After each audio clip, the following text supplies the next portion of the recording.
Bonjour et bienvenue sur ma chaîne Cédric Ali, religion, politique, histoire, culture française et du monde entier.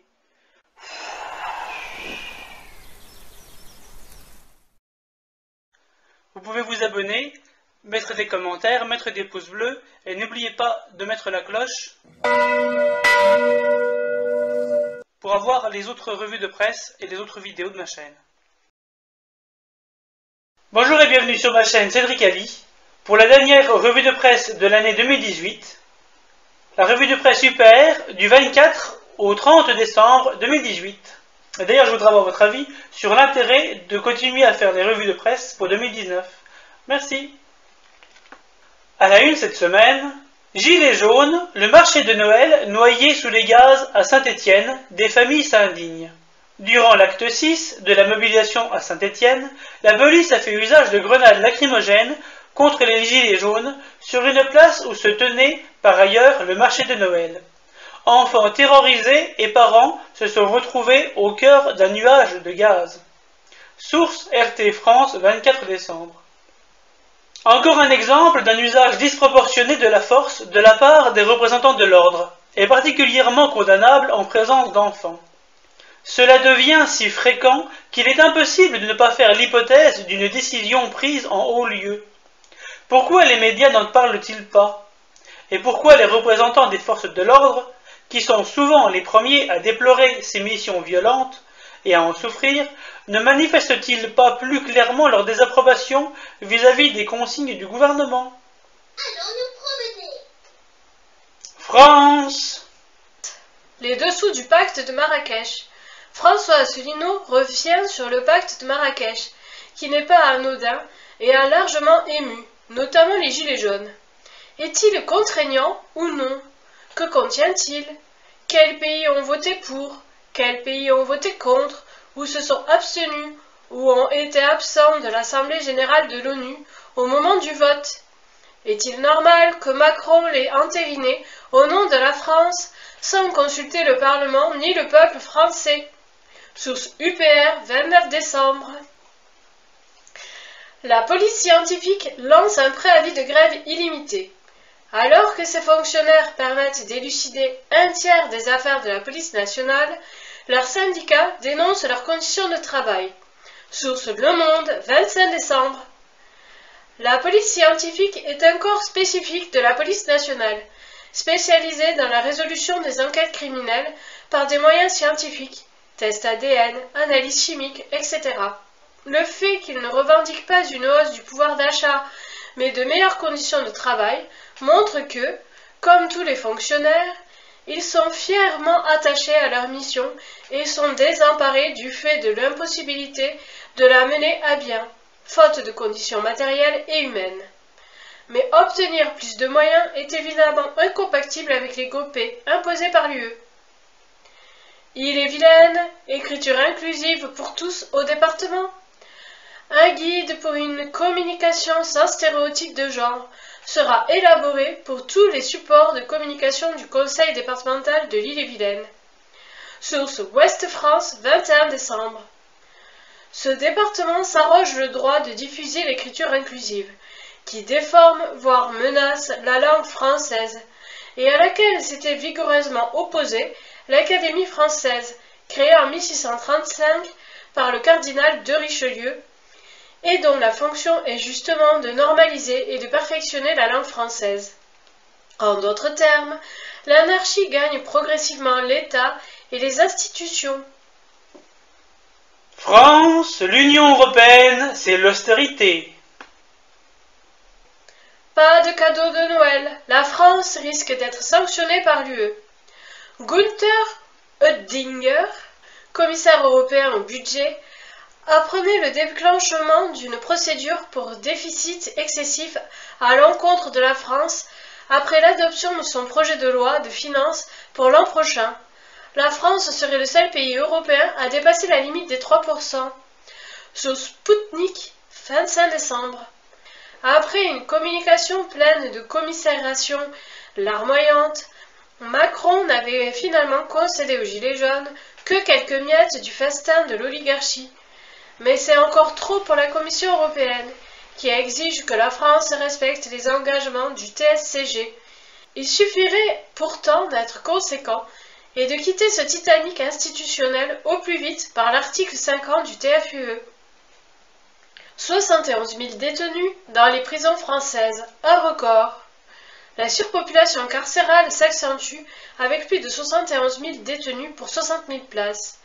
Près du tiers des personnes incarcérées sont dans l'attente de leur jugement. Source Le Monde, 26 décembre. La surpopulation carcérale dépasse désormais les 118%, et la seule réponse du gouvernement semble d'être d'augmenter le nombre de places en prison, alors même que la justice, soumise aux restrictions budgétaires, est débordée. En réalité, la délinquance s'épanouit en période de chômage de masse et de délinquance au sommet de l'État. La véritable solution pour assurer la sécurité de nos concitoyens consisterait à rétablir la croissance en sortant au plus vite de l'euro et aussi de redonner confiance aux Français dans leurs dirigeants, en réservant les fonctions électives à des responsables ayant prouvé leur honnêteté et leur probité, notamment par l'obligation d'un casier judiciaire vierge. Santé. On va trop loin dans la case de l'hôpital public, selon un médecin urgentiste. Médecin-chef urgentiste de l'hôpital de Creil, dans l'Oise, Loïc Penn annonce sa démission de son poste d'encadrant. La fermeture de la maternité de niveau 3, réanimation néonatale, grossesse à risque, ayant de graves répercussions sur son service. Source L'Humanité, 27 décembre. Loïc Penn est connu pour son engagement sans faille en faveur du service public, cherchant inlassablement à garantir l'accès à des soins de qualité pour tous. C'est l'un des descendants fidèles de cette génération qui avait donné à la France le meilleur système de santé publique du monde. S'il démissionne aujourd'hui, c'est parce qu'il est écœuré de ne plus pouvoir assurer sa mission et que le système est au bord de la rupture à cause des incessantes restrictions budgétaires demandées par l'Union européenne. L'égopée. Loïc Penn, chef des urgences de l'hôpital de Creil dans l'Oise, a décidé de démissionner pour protester contre la fermeture de la maternité. Photo Florie Castin, France 3, Hauts-de-France. France, la République en marche aléatoire. Révélation. Benalla voyagerait depuis plusieurs mois avec un passeport diplomatique. Alors que l'Élysée précisait ces derniers jours qu'Alexandre Benalla n'était pas un missionnaire officiel ou officieux de la présidence de la République, après un voyage au Tchad, Mediapart révèle qu'il possédait un passeport diplomatique. Source Les Inrocks, 28 décembre. Encore un nouveau rebondissement dans cet imbroglio qui est en train de se transformer en affaire d'État. Benalla voyage depuis plusieurs mois avec un passeport diplomatique. Il est donc parjure, puisqu'il avait juré à la commission d'enquête sénatoriale avoir laissé son passeport sur le bureau de l'Élysée. Cela a motivé la sénatrice Esther Benbassa à demander que Benalla soit à nouveau entendu par le Sénat. Le député LREM, Joachim Son-Forget, choque son groupe avec ses tweets d'enfants mal élevés. Le député LREM, Joachim Son-Forget, a attaqué sur Twitter le physique de la sénatrice écologique Esther Benbassa, se justifiant en prétendant dénoncer l'imbécilité des réseaux sociaux. CQFD, en effet. Source Marianne, 26 décembre. Que M. Son-Forget n'aime pas les gilets jaunes et fasse connaître ses opinions politiques, rien de plus normal. Mais alors qu'il le fasse selon les règles de la bienséance et de la procédure parlementaire, sans traiter ses adversaires de l'hémicycle de façon ordurière, qui plus est en ayant recours au lynchage médiatique. Même s'il a été finalement exclu de sa formation, on se demande bien comment LREM avait procédé à la sélection de ses candidats, et aussi quel sens de la dignité il reste aux députés dans une France sous tutelle européenne. Dédicace spéciale à tous les trolls, collègues, hypocrites, déversant leur fiel poltron caché dans leur anonymat, et toute ma compassion envers les binaires et les coincés au level 1, le boss de fin étant trop subtil et trop intelligent pour eux. Un tweet parmi d'autres du député Son-Forget, sans commentaire, effectivement, il n'y a pas de commentaire à faire, c'est nul. LREM a publié un guide pour défendre le gouvernement au repas de Noël. LREM a envoyé son traditionnel guide pour aider ses adhérents à défendre la politique du gouvernement. Source BFM TV, 22 décembre.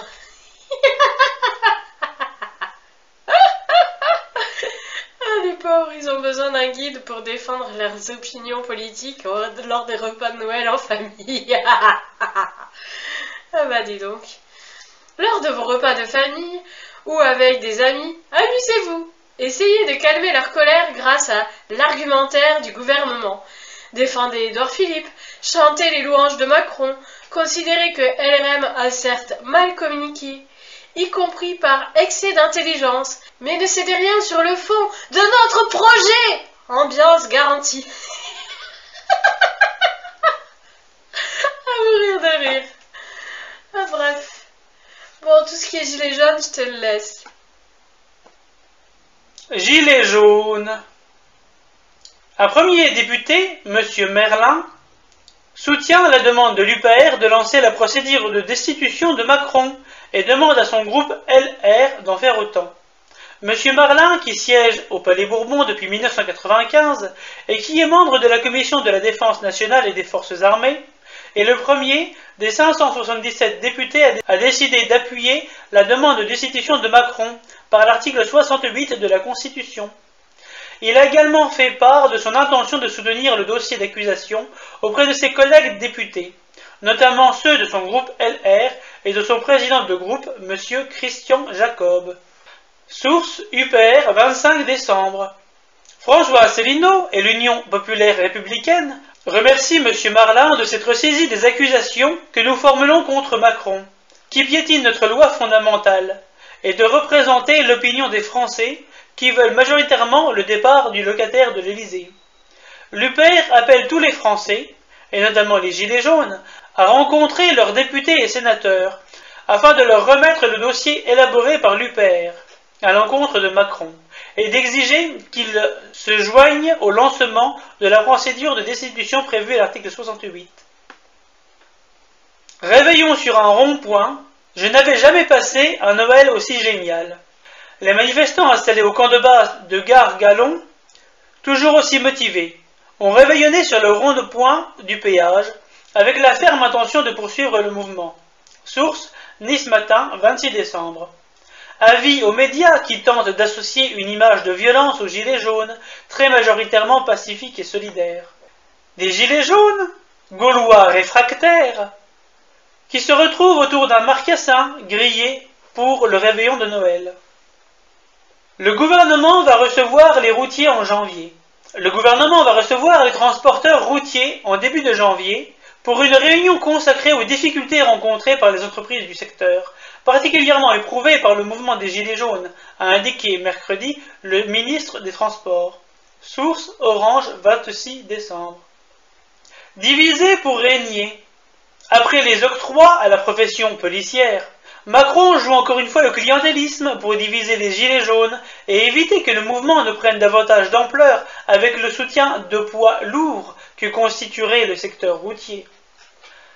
Destitution de Macron, François Asselineau interpelle les gilets jaunes sur BFM TV. La destitution de Macron est un sujet crucial. Il est essentiel que tous les gilets jaunes se rappellent à leurs députés et sénateurs afin qu'ils s'engagent à appliquer l'article 68 de la Constitution en vue de la destitution de Macron. Source UPR, 27 décembre.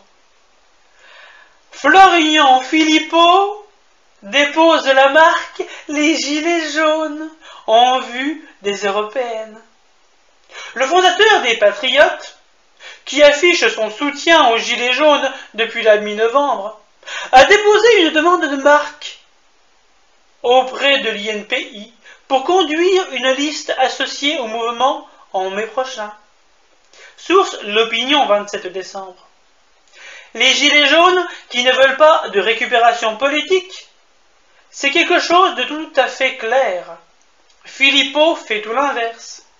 Après avoir échoué à s'approprier le FN, puis après avoir échoué à s'approprier le Frexit et les analyses de François Asselineau et de l'UPR, il essaye maintenant de s'approprier le mouvement des Gilets jaunes, jusqu'à en déposer la marque en son nom. Ce n'est plus un politicard, c'est un kleptomane. Gilets jaunes, guerre de l'information. Comment Macron compte se venger de BFM TV? Apparemment furieux du traitement médiatique de la crise des Gilets jaunes par la chaîne d'information, le président aurait déjà élaboré un plan de représailles consistant à coller à BFM TV 2 autres chaînes d'information concurrentes.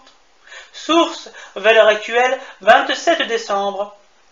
De la misquinerie qui en dit long sur la psychologie du locataire de l'Élysée.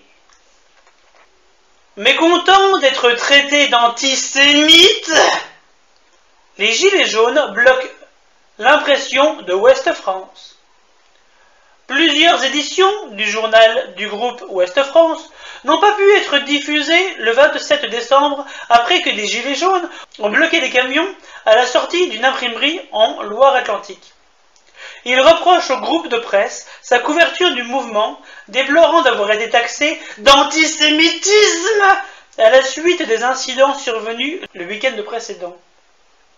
Source RT France, 27 décembre. L'accusation d'antisémitisme est l'argument prétendument massu, l'ultime et grosse ficelle d'un gouvernement aux abois qui ne sait plus comment discréditer cette révolte populaire et fait désormais feu de tout bois.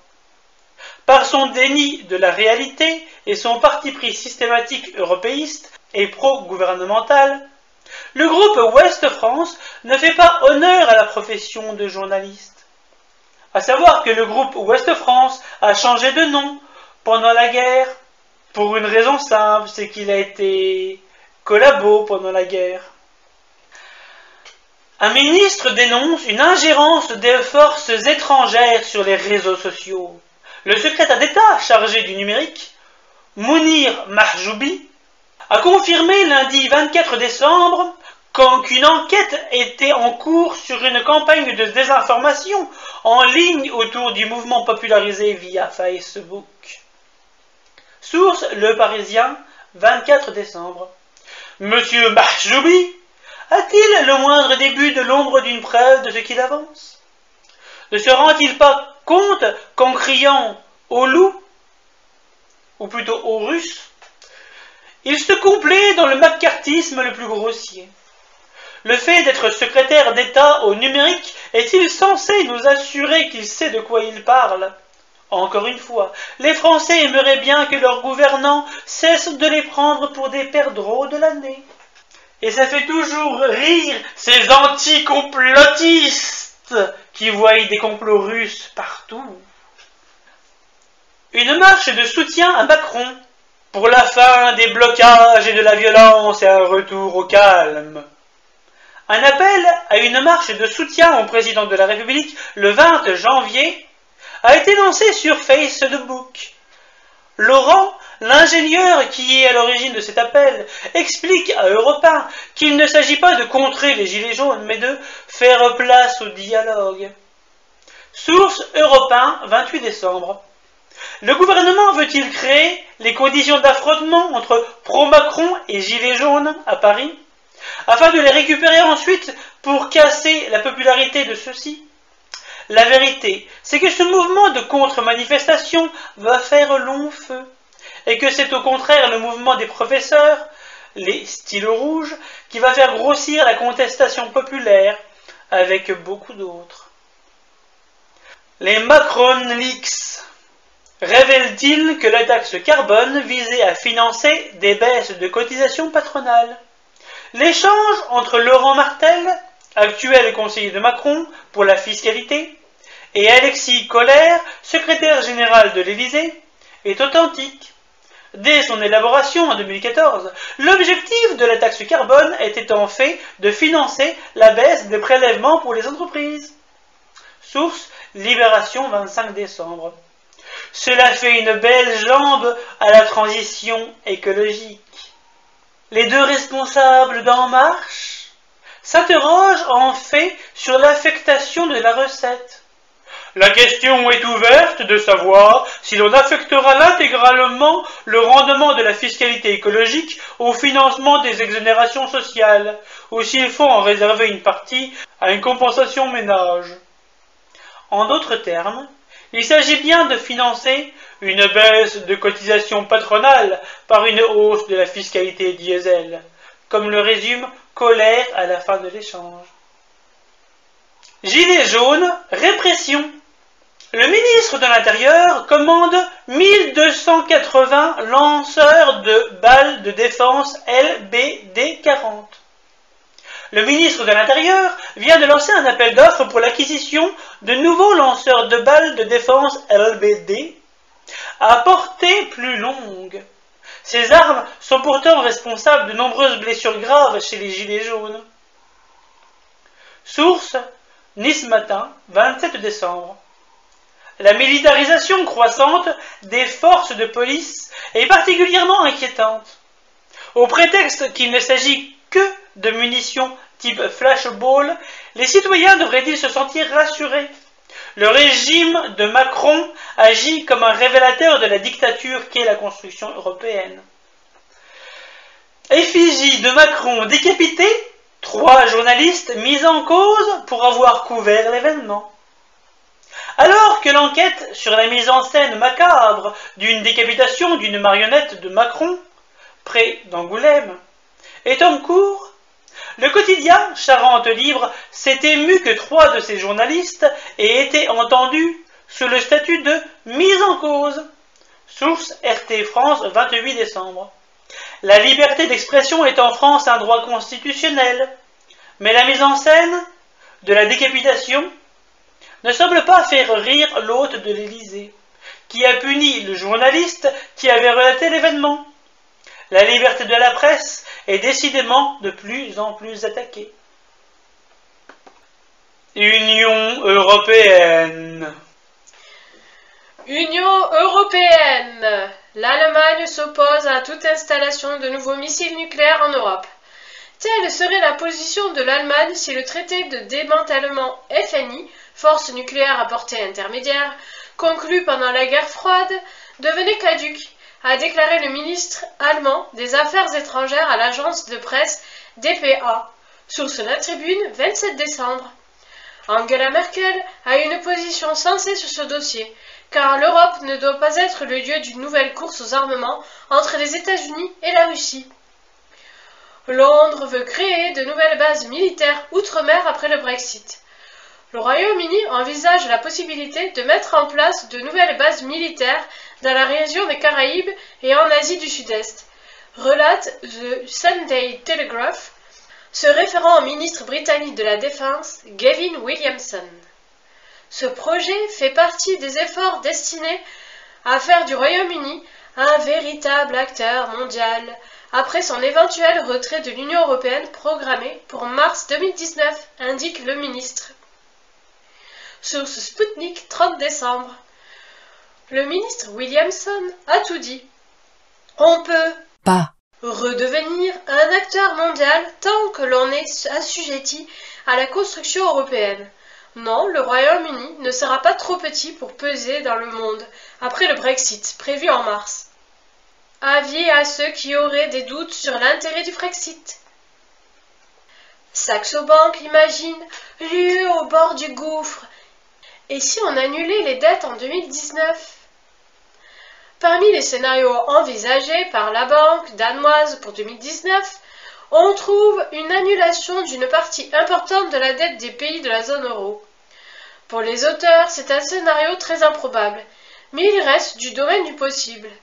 En 2019, le niveau insoutenable de la dette publique, la montée du populisme, une hausse des taux d'intérêt de la Banque centrale européenne, une diminution des liquidités et une croissance lente ont rouvert le débat européen sur la manière de se préparer à une nouvelle crise.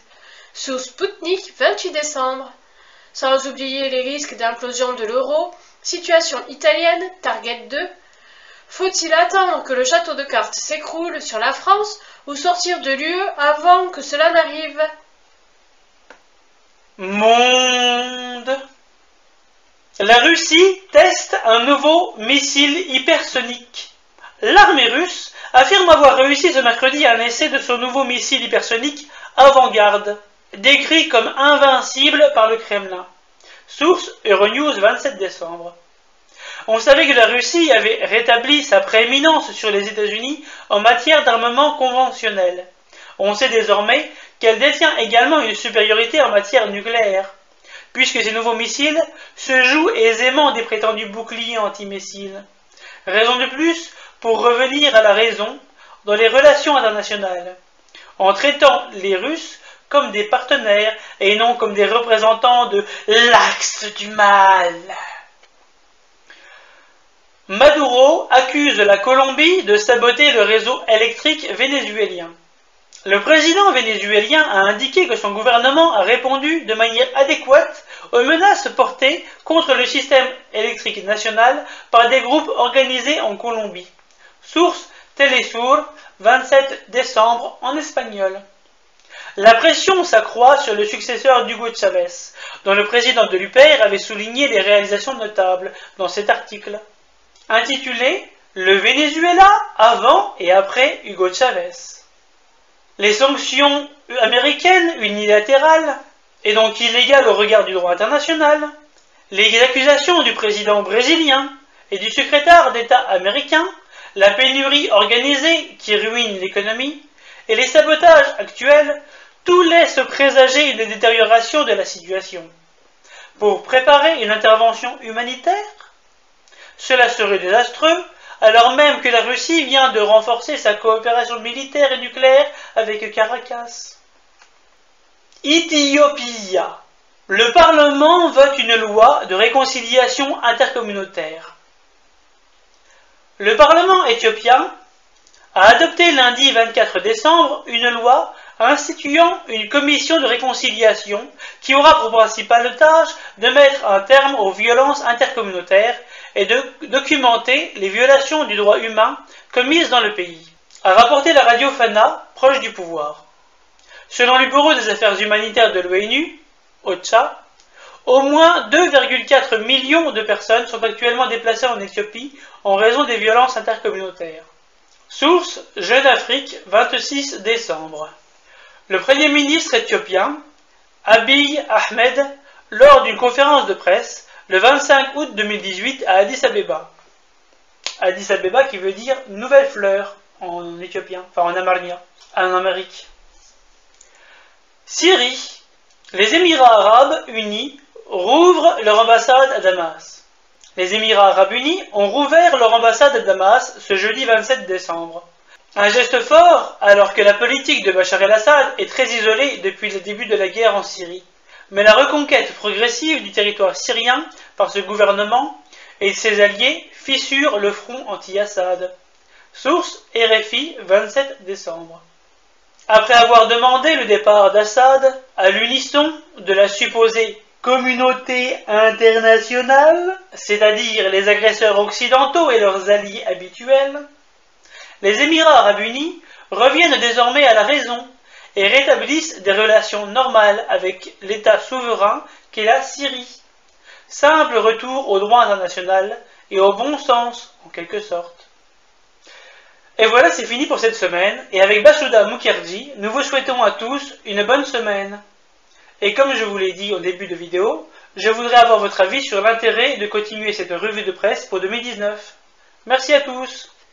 Et voilà, ce sera tout pour aujourd'hui. Bye.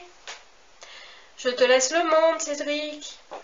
Et c'est tout pour le moment. Comme disait la voix dans... je sais plus quoi là. Je n'habite pas sous un Tipeee, mais vous pouvez mettre un pouce bleu ou vous abonner. Salut! Gilets jaunes,